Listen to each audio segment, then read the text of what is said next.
ওমর রাদিয়াল্লাহু তাআলা আনহু বলেন, আমি আমার নবীজির জবান মোবারক একটা ঘটনা বলতে শুনলাম।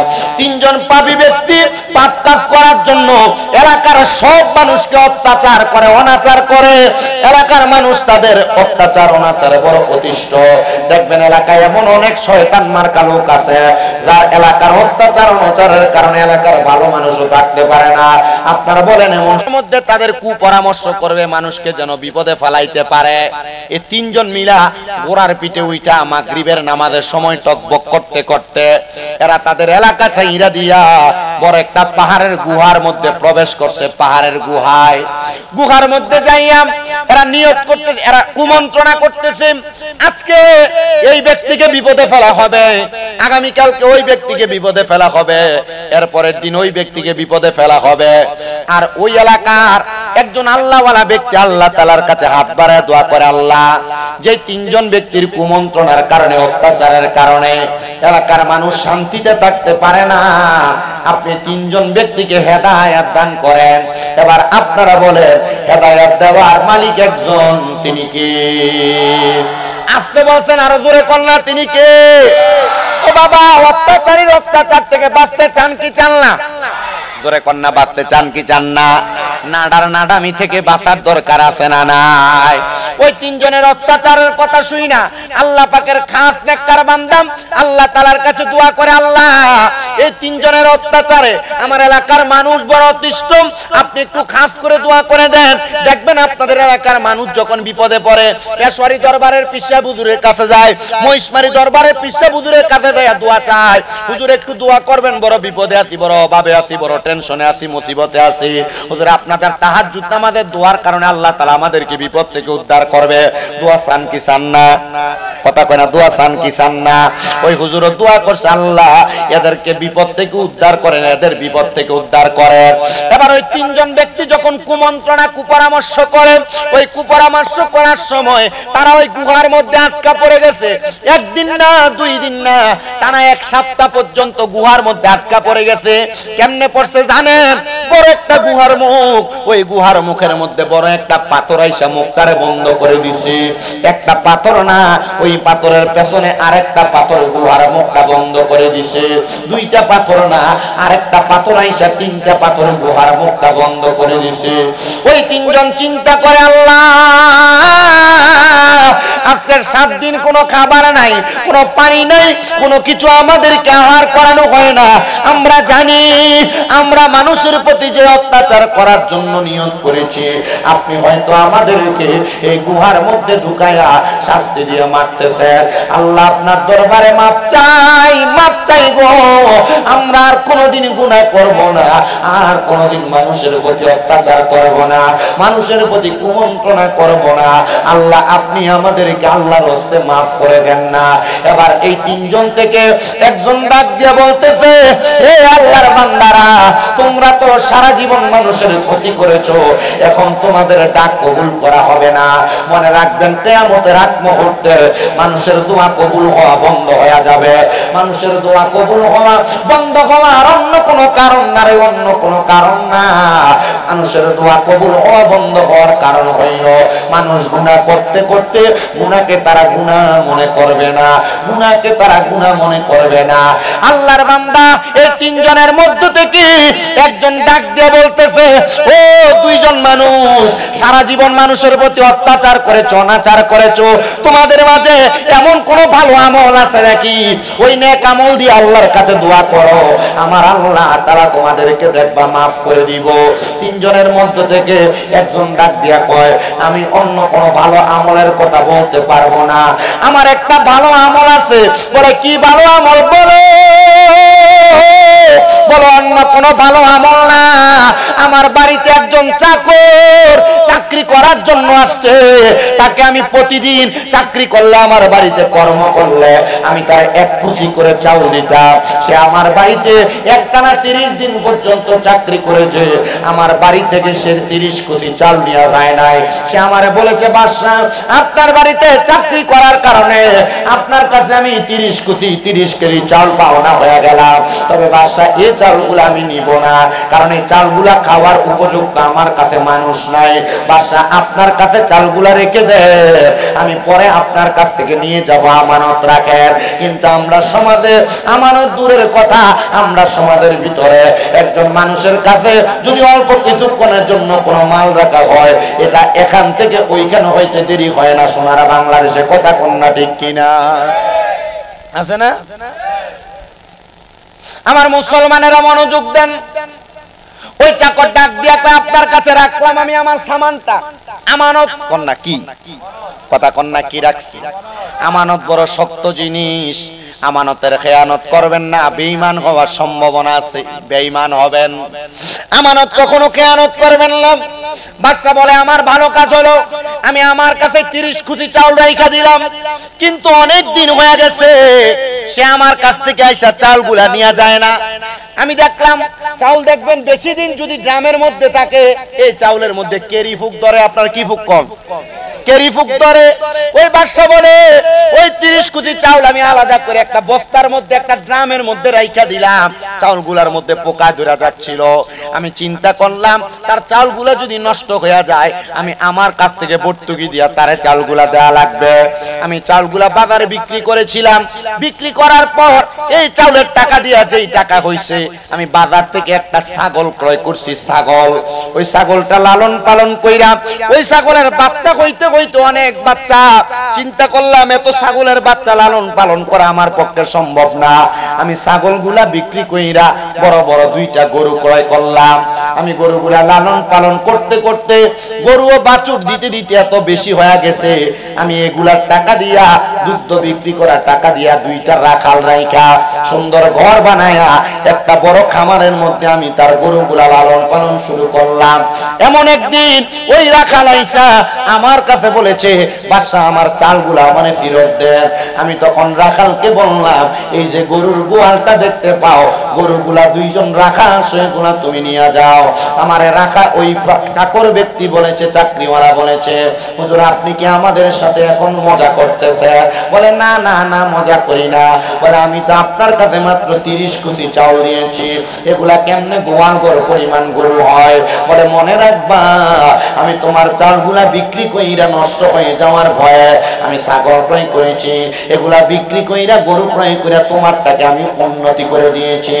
ওই রাখালটা ওই কাজের ব্যক্তিটা দোয়া করে আল্লাহ এই বাদশা দুনিয়াতে কোনো ভালো কাজ করছে কিনা জানি না, আমি গরিব মানুষ, পেটের ক্ষুধার কারণে সঞ্চয় করতে পারতাম না, জমাইতে পারতাম না, তার জন্য বিবাহ করি নাই, তার জন্য পরিবারকে মায়া করি নাই। কিন্তু বাদশা আমার 30 কোটি চাউল দিয়া মোহাব্বত করে আমার মায়া কইরা গরুর গোয়ালের মালিক বানায় দিছে। আল্লাহ তুমি এই বাদশাটাকে মুসিবত থেকে উদ্ধার কইরো। এবার ওই 3 জনের মধ্যে একজন দোয়া করে আল্লাহ আমার অন্য কোনো ভালো কাজ নাই, তবে এই ভালো কাজের বিনিময়ে তুমি আমাকে এখান থেকে উদ্ধার করো। ওই লোকগুলা ডাক দিয়ে বলে ও জগতের মানুষ শোনো রে, ওই দোয়াটা করতে দেরি গুহার মুখের মধ্যে যেই 3টা পাথর ছিল, একটা পাথর সরে গেছে। আমরা বুঝতে পারলাম মনে হয় আমার ভালো দোয়ার কারণে একটা পাথর সরে গেছে। গুহার মুখের মধ্যে 3টা পাথর আর বাকি আছে 2টা পাথর। এবার আরেকজন বলে আমার জীবনে আরেকটা ভালো কাজ আছে। বলে কি ভালো কাজ? বলে আমি আমার জীবনে অনেক গুনার কাজ করেছি, কিন্তু আমার একজন চাচাতো বোন ছিল বড় সুন্দর, বড় মায়াবী। আমার চাচাতো বোনকে দেখলে যে কোনো পুরুষ মানুষ পাগল পারা হয়ে যাবে। আমার ইচ্ছা জাগছে এই চাচাতো বোনের সঙ্গে যদি আমি একটা রাত্র কাটাইতে পারতাম, আমি যদি তার সঙ্গে বিবাহ বন্ধন না কইরা তার সঙ্গে আমি মজা নিতে পারতাম, তাহলে আমার কাছে বড় ভালো লাগতো। আমি যখন এই চিন্তা করতেছি, হঠাৎ করে দেখলাম আমার চাচাতো বোন আমার কাছে এসে বলতেছে তারে অল্প কিছু টাকা, অল্প কিছু দিরহাম দেওয়ার জন্য হাওলাত সে আমাকে পরে দিয়ে দিবে। আমি তাকে বলছি পরে দেওয়া লাগবে না, তুমি যদি আমার কাছ থেকে টাকা নাও তাইলে আমি তোমার দেহ বুক করব। ও বাবা, এই টাকার বিনিময়ে দেহ বুক করাটাকে পতিতালয়ের আড্ডাখানা বলে।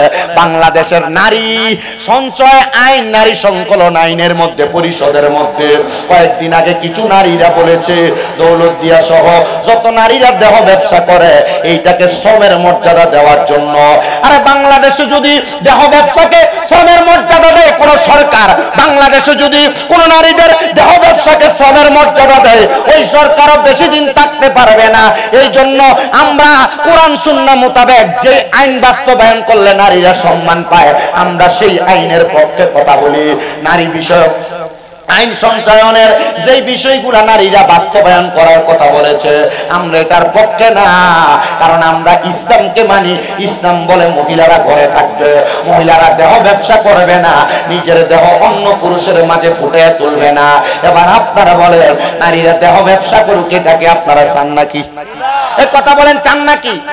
10টা আইন তারা প্রকাশ করেছে। এর মধ্যে একটা আইন হইল কোন পুরুষ তার স্ত্রীকে বিবাহ করার পর তার স্ত্রীকে সে মন চাইলেই তার সাথে মেলামেশা করতে পারবে না, স্ত্রীর মন চাইলে মেলামেশা করবে, এটা কোন আইন হইতে পারে না। কোরআন সুন্নাহর আইনের বিরোধী এটা। কোন নারী দুনিয়ার জমিনের মধ্যে তার পুরুষের কথা মানে তার স্বামীর কথা মাইনা চলবে না, তার নিজের ইচ্ছা মোতাবেক চলাফেরা করবে, এটা হইতে পারে না। মানে তারা নারী পুরুষ সমান অধিকার চাইতে, নারী পুরুষ সমান অধিকার। তো তারার কাছে আমার একটা আবদার হইল, বেটা মানুষ রাস্তার পাশে দাঁড়ায় দাঁড়ায় প্রস্রাব করতে পারে, বেডি মানুষ তো রাস্তার পাশে দাঁড়ায় দাঁড়ায় প্রস্রাব করতে পারে না। তো পারলে যদি সমান অধিকার চাও, সমান অধিকারের আগে রাস্তার পাশে দাঁড়ায় দাঁড়ায় প্রস্রাব করে দেখাইতে হবে বেটাডিরে। কথা কন না কেন? এগুলা মহিলা হইতে পারে না, এগুলো হিজড়া টাইপের মহিলা। কথা কেনা ঠিক কিনা? যদি কোন মুসলমান দাবি করে কেউ এই আইন বাস্তবায়ন করবে না। কথা কন না ঠিক কিনা? ও বাবা, নারীদেরকে এমন ভাবে চলতে হবে তাদের স্বামীর কথা মাইনা, স্বামীর আদেশ মাইনা, স্বামীর কথার উপর কথা না বইলা, স্বামীর কথা অমান্য না কইরা। কিন্তু বহু পুরুষ মানুষ তার স্ত্রীর অত্যাচার কথার মুখে ঠেলায় এই পুরুষ পরিবারের সাথে সুন্দর করে সময় কাটাইতে পারে না। এমন অনেক মহিলা আছে, স্বামী হাজার কষ্ট করে সকাল থেকে সন্ধ্যা পর্যন্ত কষ্ট করে বাড়িতে আসে, কিন্তু স্বামীর কানের কাছে ঘ্যান ঘ্যান ঘ্যান ঘ্যান করে। আপনারা বলেন এই জাতের মহিলা সোনার বাংলাদেশে আছে না নাই? বহু মহিলা আছে স্বামীর ইনকাম মাসে মাত্র 10-12 হাজার টাকা, কিন্তু মাসে মাসেই বেডির একটা থ্রি পিস একটা নতুন কাপড় কিনা না দিলে বেডির ভাল লাগে না। এই জাতের মহিলা সোনার বাংলাদেশে আছে না নাই? আবার এমন অনেক মহিলা আছে স্বামী বলে ঘরের বাহিরে যায়ও না, এই মহিলা প্রতি সপ্তাহ ওয়াই ব্রিজে না গেলে বেডির ভালোই লাগে না, ফুচকা খাইতে না গেলে ভালোই লাগে না, নতুন কুড়ে ঘরে না গেলে বেডির ভালোই লাগে না। আপনারা কন্যাগিরি জাতের বেডি আজ বাংলাদেশে আছে না না? ও আমার পর্দার অন্তরালের মা, আপনাদের কাছে বলবো গো মা, আপনাদেরকে কোরআন সম্মান দিছে, ইজ্জত দিছে, নবী সম্মান দিছে, ইজ্জত দিছে, হাদিস সম্মান দিছে, ইসলাম সম্মান দিছে। তোমরা পর্দা ছেড়ে যাও না, স্বামীর আদেশ অমান্য করো না, স্বামীরে দমক দিও না, শ্বশুর শাশুড়ির দমক দিও না।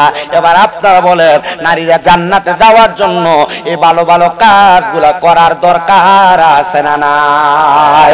এ আমার মুসলমান ইমানদারেরা মনোযোগ দেন। ওই লোকটা ডাক দিয়া কই, ও চাচা তো বোন, আমি তোমারে টাকা দিতে পারি, তুমি আমারে ফেরত দেওয়া লাগবে না। একটাই মাত্র কারণ, আমি এই টাকার বিনিময়ে তোমার দেহটা ভোগ করতে চাই। এবার ডাক দিয়া কয়, দেহ ভোগ করবেন ভালো কথা, দেহ ভোগ করবেন ভালো কথা, তাহলে আপনি আগে টাকা দেন, আমি আগামীকালকে আপনার কাছে আসবো দেহ দেওয়ার জন্য।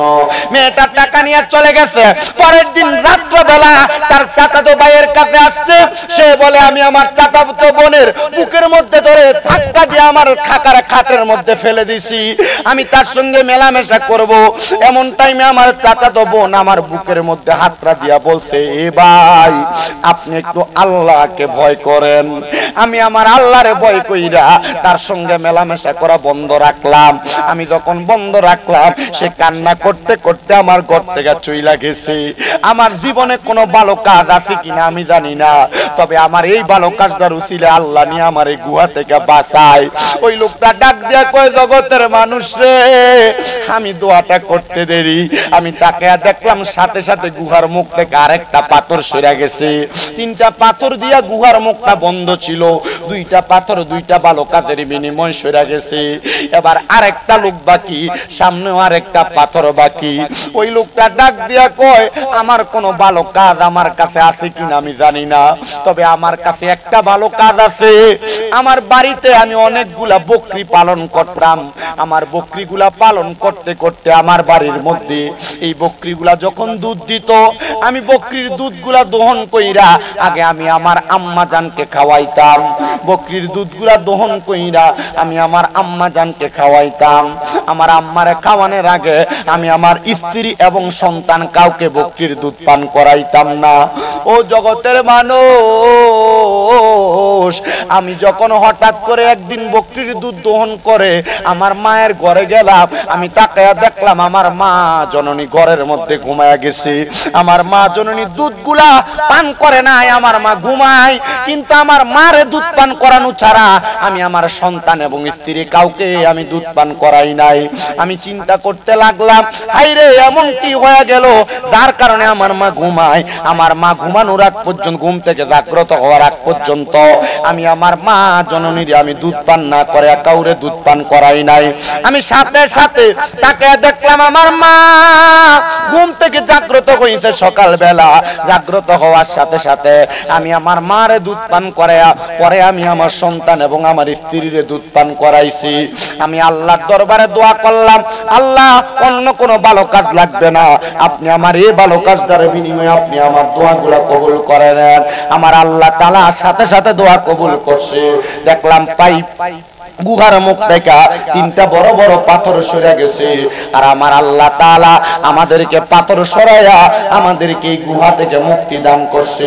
মনে রাখবেন হোমনা আলীপুরের বাবারা ভালো ভালো কাজ মানুষকে দুনিয়ার সকল বিপদ থেকে উদ্ধার করে। শুধু উদ্ধার করে না, উদ্ধার করে না, আমার আল্লাহ তাআলা ওই তিনজন ব্যক্তিকে গুহা থেকে বাঁচাইয়া দিয়েছে। জোরে সরে বলি সুবহানাল্লাহ। মুহাম্মদের আওয়াজে দুরূদ শরীফ পড়ি আল্লাহুম্মা সাল্লি। আরে এখন ঠিক করে লইব, তাড়াতাড়ি করো।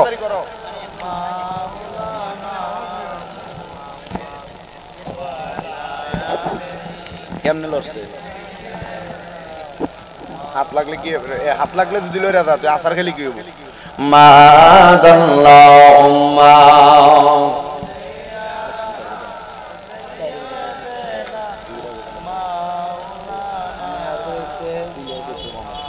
ওয়া আলা আলি সাইয়্যিদ।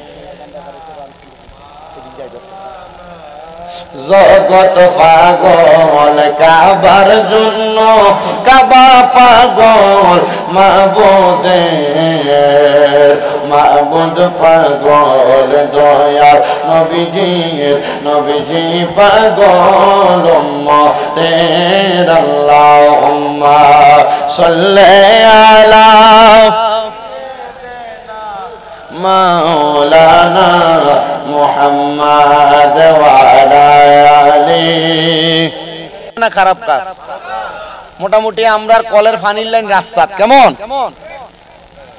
হ্যাঁ, আমরার যেই মোটামুটি দান লোয়ানের যে খেয়ার এটি আমরা রাস্তা তরে দিয়ে দেবো, কি কন? হ্যাঁ, আমরা মানুষের কোন সারা মানুষের ধরনের গাছের আম পাইরে রয়ে যাবো। কেমন করা যাবে? এগুলা করা যাবে? আল্লাহ আমাদেরকে হেফাজত করেন। আরো জোরে কোন আমিন। না, আপনারা আমিনের আওয়াজটা এটা এতটা বালা না, একটু মহাব্বতে কইতে হবে। আরো জোরে কোন আমিন। আমার ওয়াজ যদি আরেকটু সামনে বারে আপনারা কষ্ট হইব। আমি কিন্তু হুজুরের খবর নিয়ে আনিছি। হুজুর আইসা পড়ছেন, মোটামুটি কথা বলছো সোনাকান্দা পারিয়া রামচন্দ্রপুর রোডে ঢুকছে। তাইলে আর কতক্ষণ লাগবে এন্দি আইতে? বেশিক্ষণ সময় লাগতো না। তো এই সময়টা আপনারা আমারে দিবেননি? আমি জানি আপনারা আমারে দিবেন, কারণ আমি এখানে কোনো নতুন না। আমি এখানে এই জায়গাতে তো ওয়াজ করছি কয়েকবার, নাকি? এন্দিয়া ওই যে নজরুল বাড়ি কি কয়, এন্দিয়া মাদ্রাসার এই জায়গা মোটামুটি এই হোমনা আলীপুর রামপুর এই জায়গা যা আছে কয়েক জায়গাতে ওয়াজ করে লাইছি। আপনারা আমার একটু সময় দিবেন আর একটু মহাব্বতে দুরূদ শরীফ পড়বেন। আল্লাহুম্মা সাল্লি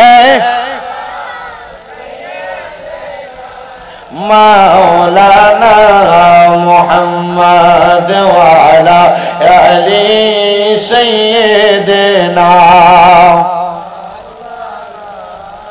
কেউ বড় হয় দনে জনে, কেউ বায়াবার মান সম্মানে। আমরা পাগল নবীর প্রেমে, মুহাম্মদ ইয়া রাসূলুল্লাহ। আল্লাহুম্মা। অন যদি ঠিক করেন আমার কারণে ছুটে গেছে। ওয়ালা আলি সাইয়্যিদিনা স্বয়ং আল্লাহর নূর দিয়া হাবিবুল্লাহ বানাইয়া নামের সাথে নাম মিশাইলেন দেখেন নাচে কালমাতে আল্লাহুম্মা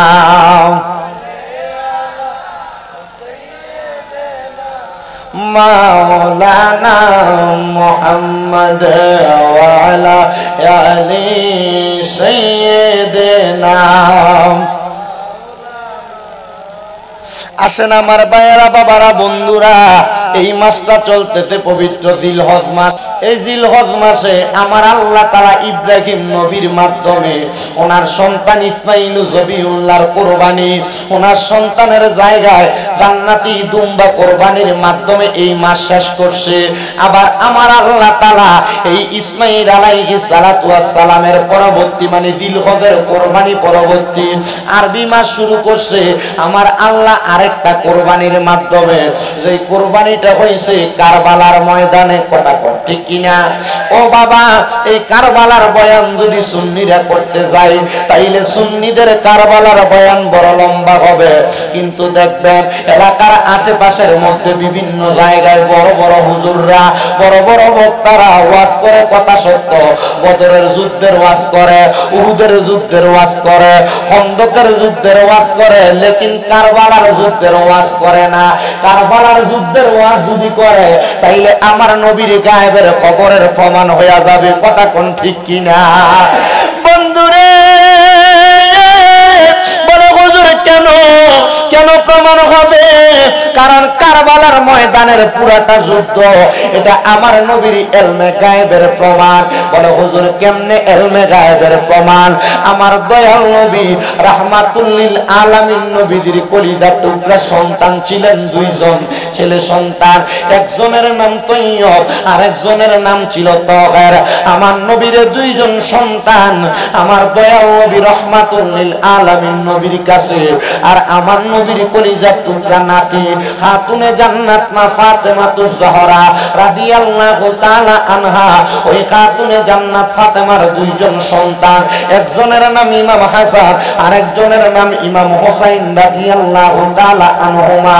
আমার নবীজি ওনার ছেলেদের চাইতে হযরত ইমাম হাসান হোসাইনকে বেশি ভালোবাসতেন। দয়াল নবীরে প্রশ্ন করা হয়, ইয়া রাসূলুল্লাহ, ইয়া হাবিবাল্লাহ নবী গো, ও দয়াল নবী রাহমাতাল লিল আলামিন নবীজি, আপনি আপনার ছেলে সন্তানদের চাইতে হাসান হোসেনকে কেন বেশি ভালোবাসতেন?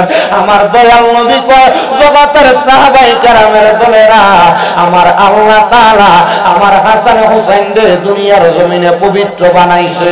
আল্লাহ কোরআনে কয়, ইন্নামা ইউরিদুল্লাহু লিইউযহিবা আনকুমুর রিজসা আহলাল বাইতি ওয়া ইউতাহিরাকুম তাতহীরা।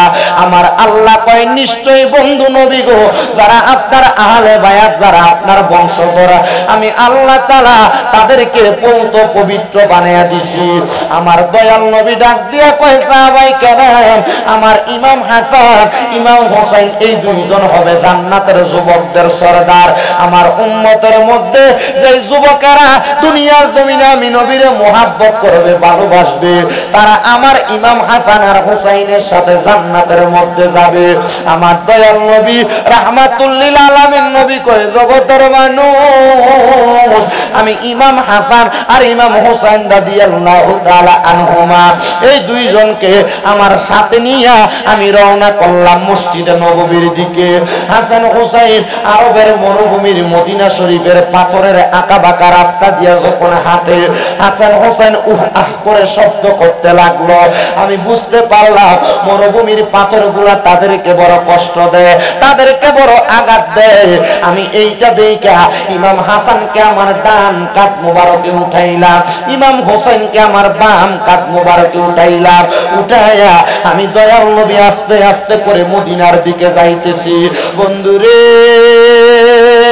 আমার দয়াল নবী ডাক দিয়া কই উম্মত আমি যখন মদিনার দিকে যাই এমন টাইমে একজন সাহাবী ডাক দিয়া কয় হাসান হুসাইনের কপাল কত ভালো হাসান হুসাইন বড় দামি একটা সাওয়ারের উপরে উঠছে আমার নবীজি মাথা মুবারকটা ফিরাইয়া ডাক দিয়া কয় সাহাবী আমার কপাল হাসান হুসাইনের কপাল শুধু ভালো না হাসান হুসাইন যে সাওয়ারের উপরে উঠছে এই সাওয়ার শুধু দামি না সাওয়ারের উপরে যেই দুইজন সাওয়ারি আছে হযরত ইমাম হাসান আর হুসাইন এই সাওয়ারের সাথে এই সাওয়ারি দুইজন আমার আল্লাহ তাআলার কাছে দামি তোমরা তাদেরকে দামি মনে করো তোমরা দামি মনে কইরা তাদেরকে সম্মান করো জোরে জোরে বলেন সুবহানাল্লাহ ভাইও আমার দয়াল নবী এই কথাটা বইলা হযরত ইমাম হাসান হোসেন নিয়া আমার নবী মদিনা শরীফে প্রবেশ করছে মদিনা শরীফে প্রবেশ কইরা আমার নবীজি ইমাম হাসান আর হোসেন রাদিয়াল্লাহু তাআলা আনহুরে নবীজির ডান ডান মোবারক এবং বাম ডান মোবারকের উপরে বসাইয়া আমার নবীজি ইমাম হাসান হোসেনকে আদর করতেছে এমন টাইমে মুআল্লিমুল মালায়েকা হযরত জিবরাইল আলাইহিস সালাতু ওয়াস সালাম সব জিবরাইলদের উস্তাদ হযরত জিবরাইল আলাইহিস সব ফেরেশতার উস্তাদ হযরত জিবরাইল আলাইহিস সালাতু ওয়াস সালাম আয়েশা আমার নবীর কাছে ডাক দিয়া কয় নবী গো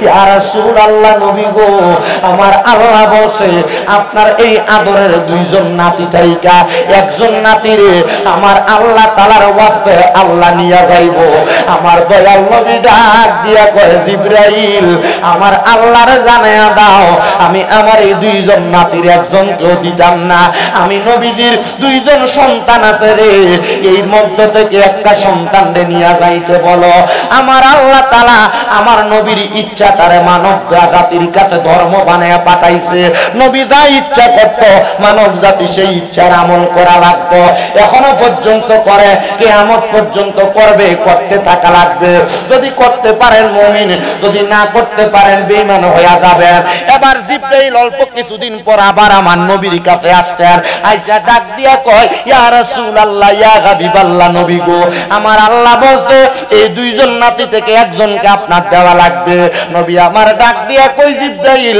এর আগে একজন সন্তান নিয়ে গেছে আমার আল্লাহকে বলো আমার দুইজন সন্তান তাই নাতি তাইকা এই দুইজনের কাউকে আমি দিতাম না আমার আরেকটা বাকি সন্তান ওই সন্তানকে দেন আমার আল্লাহ তাআলা আল্লাহর কাছে নিয়ে যায় আল্লাহ নবীদের দুইটা সন্তানকে নিয়ে গেছে তৃতীয়বার জিবরাইল আবার আমার নবীর কাছে আইসা ডাক দিছে হাজির ইয়া রাসূলুল্লাহ আমার আল্লাহ বলছে এবারে দুইজন নাতি থেকে একজন নাতিরে বিদায় দেওয়া লাগবে আমার নবী ডাক দিয়া কই জিবরাইল এর আগে আমি আমার দুইজন সন্তানরে দিয়া দিছি আমি আল্লাহর কাছে কিছু চাই না কিন্তু জিবরাইল আমি দয়াল নবী আমার দুইজন নাতি থেকে একজন নাতি যদি আমি দিয়া দেই রে আমার আল্লাহরে জিগাও আমার আল্লাহ এই দুইজন নাতির নেওয়ার বিনিময় শহীদের বিনিময় আমি দয়াল নবীর আমার আল্লাহ তাআলা কি দান করবে কিন্তু আমি নবীজি আমি নবীর জন্য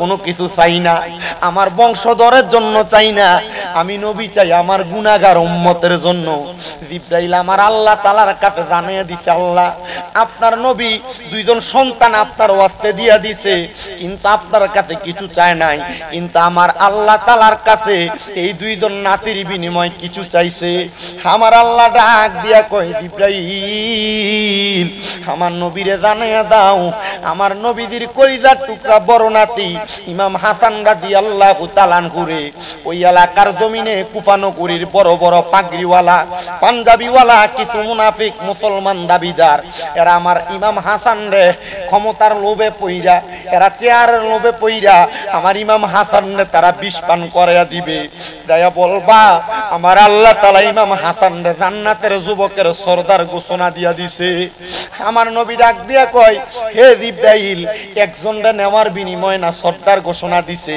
তো দ্বিতীয় ইমাম হুসাইন রে নিয়া যাবে আমার আল্লাহ তাআলা আর কি দিবে আমার আল্লাহ কই ইমাম হুসাইন রে জান্নাতের সরদার বানায়া দিছি তবে মনে রাখবা ইমাম হুসাইনের শাহাদাতটা দুনিয়ার সাধারণ মৃত্যুর মতো হবে না বলে কেন রে জিবরাইল বলে জিবরাইল আইসা খবর দেই নবী গো, ইমাম হুসাইন যখন শাহাদাত বরণ করবে, ইমাম হুসাইন রে কারবালার ময়দানে তারা দাওয়াত কইরা নিয়ে যাবে। দাওয়াত কইরা নিয়া তারা ইমাম হুসাইনের গলা মুবারকের মধ্যে তরবারি চালাইয়া দিব। শুনেন গো ও দয়াল নবীজি, ইমাম হুসাইন কারবালার ময়দানে 2 রাকাত নামাজ পড়তে চাইবো, কিন্তু তারা কারবালার ময়দানে ইমাম হুসাইনকে 2 রাকাত নামাজ পড়তে দিবে না। এরা ইমাম হুসাইনের 2 রাকাত নামাজে 3টা সিজদা দিতে দিবে। আমার নবী আল্লাহর কাছে দোয়া করে, আল্লাহ ইমাম হুসাইনের জীবনের শেষ নামাজটা দুনিয়ার জমিনের মধ্যে আদায় করতে কি দিবেন না? আল্লাহ কয়, হাবিব ইমাম হুসাইনের বাকি একটা সিজদা দুনিয়াতে দিবে না গো, বাকি একটা সিজদা কাল হাসরের ময়দানে আমি আল্লাহ তাআলার কুদরতি কদমের মধ্যে দিবে। ইমাম হুসাইন ততক্ষণ পর্যন্ত ইমাম হুসাইনের মাথা মুবারক উঠাবে না যতক্ষণ নানার উম্মতদেরকে নাজাত দেওয়া হইছে। আমরা তো জানি আমার নবী সিজদায় পড়বে উম্মতের জন্য, আমার নবীর আগে আমার আল্লাহ তাআলা নবীর নাতিদের মাধ্যমে নবীর উম্মতদেরকে নাজাত দিয়া দিব। ভাইও আমার দয়াল নবী রাহমাতুল লিল আলামিন নবী জিবরাইল রে বলে, ও জিবরাইল কেমনে গো আমার ইমাম হুসাইন শাহাদাত বরণ করব, এটার একটা নজির কি বুঝাইতে দেখাইতে পারবা? লাল রঙের একটা কাপড়ে পেঁচায়া কারবালার ময়দানের মাটি গুলাই না আমার নবীজির হাত মুবারকে দিছে, দিয়া ডাক দিয়া কই, নবী এই মাটি যেই সময় যখন লাল হইয়া যাবে তখনই আপনার ইমাম হুসাইন কারবালাতে শহীদ হইয়া যাবে, তবে আপনি নবী দুনিয়াতে থাকবেন না। আমার নবী ডাক দিয়া কয়, আমি এই কাপড়ের মাটি গুলা লইয়া আমার নবীজির কলিজার টুকরা নাতির হাতের মধ্যে এবং উম্মে কুলসুম নামক একজন নবীজির ইমাম হুসাইনের ফুফি আম্মার হাতে দিয়া ডাক দিয়া কয়, তোমার কাছে রাখো, এই মাটি যখন লাল হবে তখন আমার হুসাইন কারবালায় শহীদ হয়ে যাবে। ভাইও কিন্তু আমার নবীজি বলছে, ও জগতের মানুষের দলেরা, আমার হুসাইন কারবালার ময়দানে যে শাহাদাত বরণ করবে, কারবালার ময়দানে আমার ইমাম হুসাইনের 1 ফোঁটা রক্ত মুবারকের বিনিময়ে আমার আল্লাহ তাআলা আমি নবীর কাছে ওয়াদা করছে, আমি নবীজির লক্ষ লক্ষ কোটি কোটি গুনাহগার উম্মতের নাজাত দিয়া দিবে। আরে মা ফাতেমার নয়ন মনি হযরত আলীর জান, মা ফাতেমার নয়ন মনি হযরত আলীর জান, ইমাম হোসেন শহীদ হলো কারবালার ময়দানে, ইমাম হোসেন শহীদ হলো কারবালার ময়দানে। বলেন মা ফাতেমার নয়ন মনি হযরত আলীর জান, মা ফাতেমার নয়ন মনি জানে, ইমাম হোসেন শহীদ হলো কারবালার ময়দানে, ইমাম হোসেন শহীদ হলো কারবালার ময়দান। ঈদের দিনে নতুন পোশাক পরলো সকলে, হাসান হোসেন কান্দে নানা পোশাক দাও বলে, ঈদের দিনে নতুন পোশাক পরলো সকলে, হাসান হোসেন কান্দে নানা পোশাক দাও বলে, দয়াল নবী করলো দোয়া, ওগো রাব্বানা জান্নাত থেকে কুদরতেরই পোশাক পাঠাও না,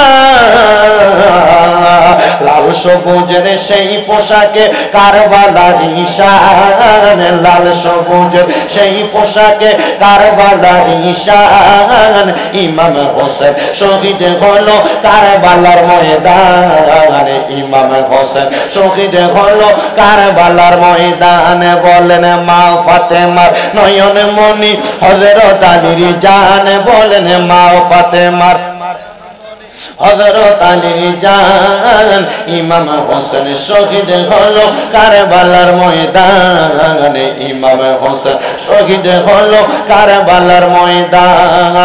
লাল রঙের পোশাক হতে মাটি নিল হাতে, সেই মাটির কাহিনী হবে হোসাইনের সাথে, লাল রঙের পোশাক হতে মাটি নিল হাতে, সেই মাটির কাহিনী হবে হোসাইনের সাথে, শিমন যখন করবে জবাই নিজের হাতে, মাটি রক্ত হয়ে মিলবে কারবালার সাথে। হোসাইনের শাহাদাত ইলমে গায়েবের প্রমাণ, হোসাইনের শাহাদাত ইলমে গায়েবের প্রমাণ। ইমাম হোসেন শহীদ হলো কারবালার ময়দানে, ইমাম হোসেন শহীদ হলো কারবালার ময়দান। নবীর আওলাদ নূহের কিস্তি নবীজির বয়ান, আবু যর গিফারির হাদিসে প্রমাণ। নবীর আওলাদ নূহের কিস্তি নবীজির বয়ান, আবু যর গিফারির হাদিসে প্রমাণ।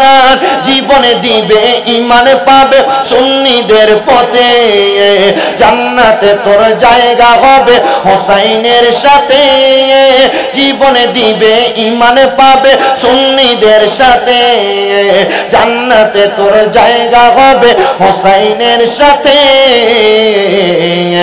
সুন্নি জনতা গ্রহণ করো নবীর আহ্বান, সুন্নি জনতা গ্রহণ করো নবীর আহ্বান। ইমাম হোসেন শহীদ হলো কারবালার ময়দানে, ইমাম হোসেন শহীদ হলো কারবালার ময়দানে। বলেন মা ফাতেমার নয়ন মনি হযরত আলীর জান, মা ফাতেমার নয়ন মনি হযরত আলীর জান। ইমাম হোসেন শহীদ হলো কারবালার ময়দান, ইমাম হোসেন শহীদ হলো কারবালার ময়দান। জবান খুলে জোরে জোরে পড়েন আল্লাহু আকবার। কিন্তু হযরত ইমাম হুসাইন রাদিয়াল্লাহু তাআলা আনহু ওনার আম্মা জানের ঘরে একজন ভাই ছিলেন না, ওনার আম্মা জানের ঘরে তারা দুইজন ভাই ছিলেন। এর মধ্যে বড় ভাইটার নাম ছিল হযরত ইমাম হাসান রাদিয়াল্লাহু তাআলা আনহু। ইমাম হাসান রাদিয়াল্লাহু তাআলা আনহু রে দুষ্ট ইয়াজিদ পাপাচার বাগিনীরা একবার দুইবার না তিনবার চারবার পাঁচবার ছয়বার বিষ পান করাইছে। ইমাম হাসান বলে আমার যখন তারা বিষ পান করায় কিন্তু এই বিষ দ্বারা আমার জীবন যায় না। কেন জানো? কারণ আমার নবী রাহমাতাল লিল আলামিন নবীজি দিনে রাইতে আমি ইমাম হাসানের ঠোঁট মোবারকের মধ্যে চুমা খাইছে। নবীর ঠোঁট মোবারক যেই জায়গার মধ্যে লাগছে এই জায়গা কোনোদিন বিষ দিয়া মারতে পারে না, বিষ দিয়া মারতে পারে না। কারণ নবী তো রাহমাতুল লিল আলামিন নবী, বরকতওয়ালা নবী। আমরা সুন্নিরা এই জন্যই নবী নবী করি, কারণ আমরা জানি নবী নবী কইরা যদি মরতে পারি আমাদের মরণের পরে উম্মত বইলা নবী আমাদেরকে কুল মোবারকে নিবে। কথা বলেন ঠিক কিনা?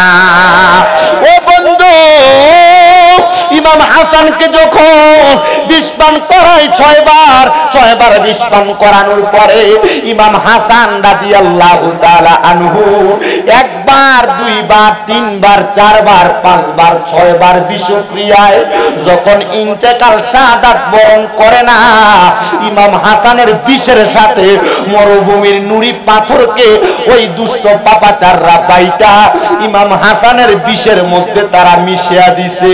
হায় রে, ইমাম হাসান যখন ওই শরবতের পেয়ালা পান করেছে ছোট ছোট পাথরগুলা ইমাম হাসানের পেটের মধ্যে যাইয়া নারী বুড়িগুলা পর্যন্ত ছিটকে ফেলছে।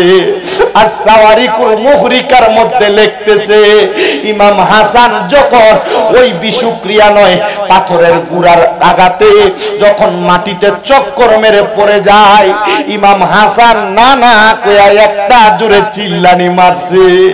দুনিয়ার মানুষ, ও পদ্মার অন্তরালের মা, ও হোমনালিপুরের বাবা, একটু ব্যথা পাইলে পায়ের মধ্যে উষ্টা খাইলে আল্লাহ গো মা গো আমরা চিল্লানি মারি। কেমন ভালো নানারে বাসত মুহাম্মদুর রাসূলুল্লাহর তারা বাসত, নানা গো কইয়া চিল্লানি মারছে।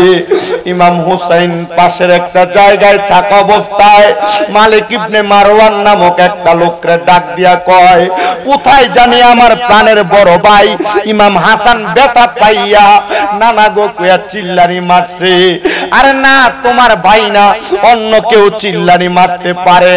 কয় না, দুনিয়ার জমিনের ভিতরে নানারে এর চাইতে বেশি আর কেউ ভালোবাসে না। আমার ভাই নানা বইলা চিৎকার করছে। ইমাম হুসাইন দৌড়ে মালিক ইবনে মারওয়ান রে লইয়া ইমাম হাসানের কাছে আইসা দেখতেছে ইমাম হাসান তরওয়াল বত্তি খন্দর লইয়া মাটির মধ্যে মরুভূমিতে গড়াগড়ি খাইতেছে। ইমাম হুসাইন বারবার জিগায়, ও ভাই কে আপনারে বিষ পান করাইছে, কে শাহাদাত করছে, একবার আমার নামটা বইলা দেন, আমি আমার তরবারি দিয়া তার গর্দান আলাদা করে দিব।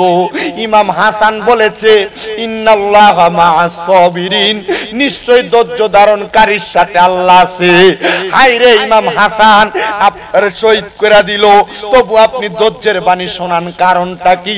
বলে অন্য কোনো কারণ না, অন্য কোনো কারণ না, কারণ আমি জানি এইগুলা আমারে এখন শাহাদাত করছে, আমার নানার উম্মতেরা দুনিয়াতে থাকবে, আমার নানার উম্মতের তারা আঘাত করবে, নানার উম্মত ইমানি পরীক্ষা দেওয়ার জন্য তারা যুগ যুগ করে বেঁচে থাকবে। একজন লোক লেখক ইমাম হাসান আর হুসাইনের ওই সময়ের কথোপকথনটা সুরে সুরে লিখতেছে, আরে ও ভাই কহে একবার শুনি, ওরে কে তোমারে খাওয়াইলো জহর, নবীজির পরানি রে, বাইরে আমার সোনার চন্দ্রমণি, আকাশ কান্দে বাতাস কান্দে, কান্দে দরিয়ার পানি, ওরে দুই পুত্র রাইয়া কান্দে, জান্নাতে ফাতেমা জননী রে, বাইরে আমার সোনার চন্দ্রমণি, ছোট ভাই কই বড় ভাই রে, ও ভাই কেমনে যাচ্ছ লিয়া, আজকে থেকে গেলাম গোয়ামি, বাইগারা হইয়া রে,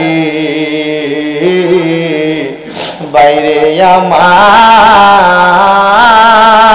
সোনার চন্দ্রমণি। আল্লাহ বলে ও জিবরাইল, জিবরাইল যাও না রে চলিয়া,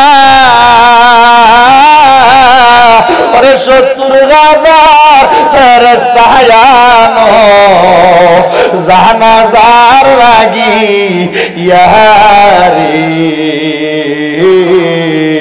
বাইরে আমার সোনার চন্দ্রমণি, ও ভাই কবে একবার শুনি, ওরে কে তোমারে খাওয়াইলো জহর, নবীজির পরানি রে, বাইরে আমার সোনার চন্দ্রমণি। হে আলিপুর কাদরিয়া মাদ্রাসা তিনখানার মাহফিলের বাবারা, ইমাম হাসান যখন বিদায় হয়ে চইলা যায়, ইমাম হুসাইনের কাছে দুনিয়ার কোন চাহিদা প্রকাশ করে নাই, ডাক দিয়া কয় ভাইজান আমি আপনার কাছে দুইটা আবদার কইরা তাই ওসিয়ত কইরা যায়। ইমাম হুসাইন ডাক দিয়া কয় বড় ভাই ইমাম হাসান কি ওসিয়ত করবা, তাড়াতাড়ি ওসিয়ত করো না। ইমাম হাসান ডাক দিয়া কয় ভাইজান আমার 1 নাম্বার ওসিয়ত, আমি যখন দুনিয়া থাইকা শহীদ নবীদের পেয়ালা পান কইরা আমার পান পাখিটা বাহির হয়ে যাবে। আপনি এখান থেকে যদি মদিনা শরীফে আমার নানা রওজা মুবারকে যায়, আমি ইমাম হাসানের পক্ষ থেকে একটা সালাম আমার নানা রওজা মুবারকে পৌঁছে দিয়া। 2 নাম্বার, ও বড় ভাই গো, আপনি আমার আরেকটা আবদার রাখবেন। আমার কলিজার টুকরা সন্তান ইমাম কাসেম রে আপনার কাছে দিয়া গেলাম। আমার সন্তান ইমাম কাসেম আপনি কারবালার যুদ্ধে যাওয়ার আগে আপনার আগে রওনা করবে। ইমাম কাসেমের কাছে এমন একটা পত্রনামা লিখে দিয়ে গেলাম, এই পত্রনামাটা আপনি ইমাম কাসেমের কাছ থেকে যুদ্ধে রওনা দেওয়ার সময় আপনি লিপিবদ্ধ করে পইরা আমার ওসিয়তটা পালন করবেন। এবার বুঝেন নবীর বংশধররা ওসিয়তের ব্যাপারে কত সুন্দর কথা বলে গেছে। তাই আমরাও আমাদের বংশের মুরব্বীদের ওসিয়ত পালন করার দরকার আছে না নাই? জবান খুলে জোরে একটা তাকবীর হবে। নারায়ে তাকবীর, নারায়ে রিসালাত, নারায়ে রিসালাত। জনাব ডাক্তার শহীদুল্লাহ সাহেবের আগমন এই মাহফিলের পক্ষ থেকে, আলিপুর কাদিরিয়া হাফিজিয়া সুন্নিয়া মাদ্রাসার পক্ষ থেকে নারায়ে তাকবীর। সবাই জোরে পড়েন মারহাবা।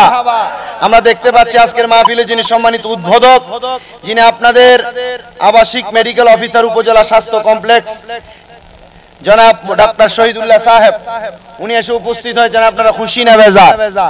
সবাই পড়ি আলহামদুলিল্লাহ। উনি শুধু আপনাদের মাহফিল উদ্বোধক হয়ে আসছেন, শুধু কথাটা কিন্তু স্বাভাবিক এটা নয়। ওনার গ্রাম দড়িবাসানিয়া, দড়িবাসানিয়াই তো ওনার গ্রাম দড়িবাসানিয়া, ওনাদের কলিজাটা এত বড় এত বড়। দড়িবাসানিয়া এলাকায় ওনারা বিশাল এক প্রজেক্ট তৈরি করছেন মাদ্রাসার জন্য। মারহাবা পড়েন না? আদবে মুস্তাফা সাল্লাল্লাহু আলাইহি সাল্লাম হাফিজিয়া মাদ্রাসা ইতিমখানা ওনাদের এলাকার মানুষ 43 শতক জায়গায় মাদ্রাসার জন্য দিয়ে দিছে। এই গত মাহফিলে, গত বছর আমি দীর্ঘ 5 বছর টানা ওদের এখানে যাচ্ছি মাহফিলে, আলহামদুলিল্লাহ পড়েন না? গত বছর ওনাদের এলাকার মানুষ শুধু লক্ষ লক্ষ টাকা ওনাদের মাহফিলে দান করছে এই মাদ্রাসার জন্য। আপনারা দোয়া করবেন আল্লাহ তাআলা ওনাদেরকে দিয়ে যেমন ভাবে জনসেবা করাচ্ছেন, আল্লাহ তাআলা যেন এই আলিপুর কাদিরিয়া হাফিজিয়া সুন্নিয়া মাদ্রাসারও একটা ভালো কাজে ডাক্তার শহীদুল্লাহ সাহেবরে লাগায় দেয়। আমিন পড়েন না? আপনারা আওয়াজের নমুনা বোঝা যায় উনি যদি মাদ্রাসার কোনো ভালো কাজ করে আপনারা কোন দিয়ে কইমা দেবো গা? কথা কয় না? কইমা দেবো গা? ওনারা মাদ্রাসা দিলে কি লস হইব? কথা কয় না? লস হইব? দেখবেন ওই তারা আপনারা কত সুন্দর করে ফতোয়া দিয়া দিব, না না না সুন্নি মাদ্রাসায় দিস না, মাদারে দিস না। আবার কি দে কাল্লা বাবার মাদারে দে কোনো কিছু দিস না, মান্নত করিস না, আমরা মাদ্রাসার দেলা। কথা কন না করে? কেল্লা বাবার মাদারে দিল তো মানছে খায়, মাদ্রাসা দিল তো মানছে খা। তো কেল্লা বাবার মাদারে দিলে হারাম, তোমার কাছে দিলে হারাম। বলে না এরা স্বার্থের ব্যাপারে ফতোয়া দেয়। কথা কন না কেন?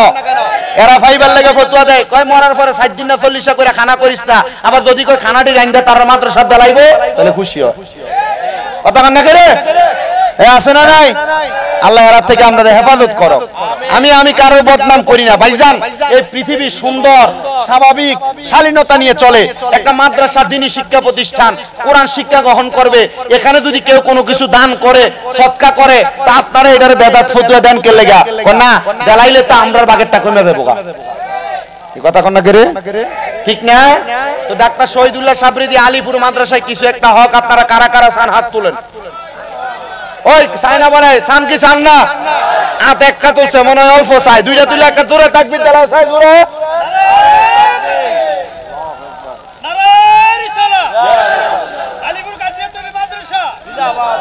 কি তো আপনারা কি তাইরি হুজুর আওনের আগে ঘুমাই গেছেন গা? এই তকিরা করে তকিরা আছে রে নে। আল্লাহ ইয়া আল্লাহ ইয়া জিন্দাবাদ জিন্দাবাদ জোরে কোন মারহাবা। আস্তে কইছে মারহাবা। মাদ্রাসার উন্নয়ন হইলে আমরা লাভ না লস? পোলাপান কোরআন হাদিস শিখলে লাভ না লস? আলিপুর মাদ্রাসায় এতিম পোলাপান আছে না নাই? মা নাই এমন বহুত পোলাপান আছে, চিকিৎসা করাইতে পারেন এমন বহুত এতিম পোলাপান আছে। তাহলে আপনারা মাদ্রাসার প্রতি খেয়াল রাখবেন তো? আমি আগে কালেকশন করছি, কালা কোনো কালেকশন আমি করতাম না, আমি কই এলইছি আগে একটু মহাব্বতে একটা আমার সাথে মাদ্রাসার একটা সুন্দর সঙ্গীত কোরআন হাদিস শিখাইলে কি লাভ, একটু মহাব্বতে পারেন। কোরআন শিখাও ছেলে মেয়েকে ওহে মুসলমান, কোরআন শিখাও ছেলে মেয়েকে ওহে মুসলমান, জানে কবজের সময় তোমার হইবে রে আসান, বলেন জানে কবজের হইবে রে আসান, বলেন কোরআন শিখাও ছেলে মেয়েকে ওহে মুসলমান, কোরআন শিখাও ছেলে মেয়েকে ওহে মুসলমান, জানে কবজের সময় তোমার হইবে রে আসান, বলেন জানে কবজের সময়। একটি ছেলে আলেম হলে আরে পড়বে কোরআন মৃত্যুকালে, আরে দূর হবে বেয়াদব শয়তান, থাকবে রে ঈমান, জানে কবজের সময় তোমার হইবে রে আসান, পড়ে জানে কবজের সময় তোমার হইবে। ওরে একটি মেয়ে আলেমা হলে ওরে পড়বে কোরআনে মৃত্যুকালে, আইরে দূর হবে বেয়াদব শয়তান, থাকবে রে ঈমান, জানে কবজের সময় তোমার হইবে রে আসান, বলেন কোরআন শিখাও ছেলে মেয়েকে ওহে মুসলমান, কোরআন শিখাও ছেলে মেয়েকে ওহে মুসলমান, জানে কবজের সময় তোমার হইবে রে আসান। আল্লাহ তাআলা প্রত্যেকের সন্তানকে আল্লাহ তাআলার কোরআন নবীর হাদিস শিখানোর তৌফিক দান করুন, জোরে পড়েন আমিন। বাবাজিরা কোরআন হাদিস শিখলে লস হবে না। বলে হুজুর আমি ডাক্তার বানাইতাম, বানাও অসুবিধা নাই, আগে কোরআন শিখাও ডাক্তার হইতে পারবে। হুজুর আমি ম্যাজিস্ট্রেট বানাইতাম, বানাও অসুবিধা নাই, কোরআনটা শিখিয়ে দাও, যেন মরার পর কবরের সামনে যায় তোমার জন্য দোয়া করতে পারে। আসেন আমার ওয়াজের দিকে চলে যাই বাবারা। মাহফিলের প্রধান বক্তা পীর মুফতি গিয়াসউদ্দিন আত-তাহিরি হুজুর আসার আগ পর্যন্ত আমি আমার বয়ানের কারবালার ইতি টানবো, একটু চেষ্টা করবেন মনোযোগের সাথে শুনতে। হযরত ইমাম হাসান বলছে আমার সন্তানের গলার মধ্যে একটা সুন্দর মাদুনি দেওয়া, আপনি সেটা খুইলা আমার ওসিয়ত পূরণ করে দিবেন। ইমাম হুসাইন এই কথা শোনার সাথে সাথে ওনার কোল মুবারকে ইমাম হাসান শাহাদাত বরণ করলেন। হায়রে আমার বাবা, ইমাম হাসানের দাফন শেষ, ইমাম হুসাইন কারবালার ময়দানে যায় নাই এখনো পর্যন্ত। এজিদের দলেরা কারবালা থেকে একটা দুইটা তিনটা না 1200 মতান্তরে 1250 চিঠি পাঠাইছে ইমাম হুসাইনের কাছে। কত সুন্দর চিঠির মধ্যে লেখা দিছে, ও ইমাম হুসাইন আপনি কারবালার ময়দানে আসেন না, আপনি যদি আসেন আমরা আপনার কাছে বায়াত গ্রহণ করব।